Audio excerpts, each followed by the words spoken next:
Have you ever truly stopped to consider what the term pureblood means? In the Harry Potter universe, on the surface, it might look like a fantasy world's quaint bit of lore, a way to divide witches and wizards into categories. But the deeper you dig, the more you find that this concept isn't just superficial world building. It's a structural ideology rooted in notions of superiority, exclusion, and hierarchy. Ideas that have very real echoes in our own world. In the wizarding world, purebloods are defined as witches and wizards, whose parents and grandparents were all magical, with no muggles. Muggle-borns, or squibs anywhere in their immediate ancestry. Some families, like the House of Black, took this doctrine so seriously that they erased relatives from their genealogical records. If they didn't fit the criteria, in practice, true purebloods probably did not exist by Harry's era.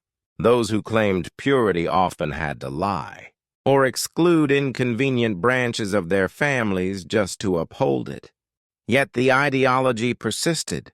At its core, pureblood ideology was a hierarchical system. Purebloods were considered superior to half-bloods and muggle-borns. Extremists believed that blood purity indicated inherent magical worth, despite no evidence that lineage had any effect on magical ability. In fact, many of the greatest witches and wizards, including Albus, Dumbledore, and Severus Snape, were half-bloods, while influential pureblood families often had members who rejected the bigotry. This hierarchical belief blossomed into what is called pureblood supremacism, an ideology where some pureblood proponents viewed themselves not just as superior, but entitled to rule over others. Those adherents considered muggle-borns impure, and often treated non-pure classes with outright hostility. Some likened themselves to royalty and saw muggles as inferior, their world unworthy of equal footing.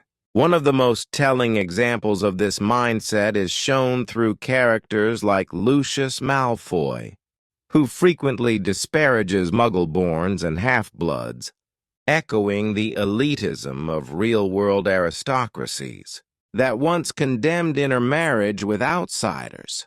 Draco Malfoy's early comments about keeping Hogwarts in the old wizarding families reveal how normalized this discriminatory thinking was among the privileged young. Importantly, J.K. Rowling herself has acknowledged that the language of pureblood versus muggle-born was intentionally crafted to express the prejudice of its believers. Much like racialist language in our real history, she once noted that the warped logic used to define pure blood in her books was inspired by the grotesque way Nazis defined racial purity, where even a single Jewish grandparent could pollute a lineage. The Death Eaters, Voldemort's extremist faction, embodied this radical worldview. While Voldemort himself was actually a half-blood, he aggressively promoted pure-blood supremacy, seeking to eliminate or subjugate those he deemed inferior, and placing purebloods at the top of his envisioned new order. They even formed institutions like the Muggle-born Registration Commission to persecute Muggle-borns, under the guise of protecting magical society. Yet the existence of purebloods in the story is more complex than simple villainy. Not all pureblood families supported supremacist beliefs. The Weasleys, for instance, embraced friendship and equality with Muggle-borns and Muggles alike, and were derided as blood traitors by more fanatical factions. This contrast shows how ideologies can fracture, even people who share the same background.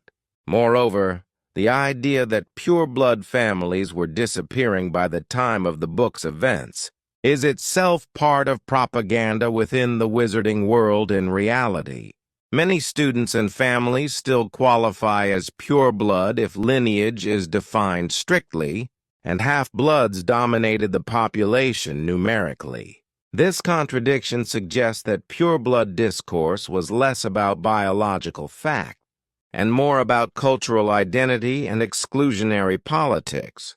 What makes Harry Potter's treatment of pure-blood ideology especially interesting is how it parallels real social discrimination. Just as historical societies have used ancestry, race, or caste to justify exclusion and violence, pure-blood supremacism uses ancestry as a supposed measure of worth, a logic that risks legitimizing cruelty. Fans often compare this to real regulationary ideologies, like white supremacy or Nazi racial theory, noting how both use purity as a concept to divide and dehumanize. Yet the series does not simply replicate these prejudices without critique.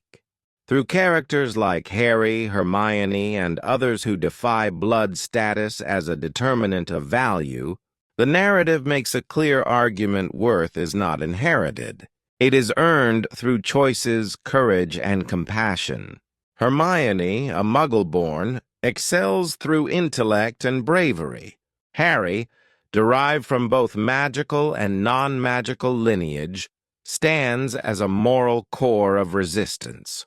Their journeys expose the irrationality of blood-based discrimination and highlight empathy as a counterforce. The theme extends beyond individual characters to broader communities. The persecution of non-humans such as centaurs, goblins, and werewolves further complicates the structure of prejudice in the wizarding world, illustrating that bigotry can take many forms. Even neutral figures sometimes display subtle biases, reminding us that discrimination is not always overt. It can be embedded in traditions and norms. Ultimately, the defeat of Voldemort and his pure-blood supremacist agenda represents more than the end of dark magic. It symbolizes the collapse of an ideology, rooted in division, fear, and hierarchy. Harry Potter invites its audience to reflect on how we categorize others and ourselves, and to consider the value of dignity and equality over inherited status or exclusionary beliefs.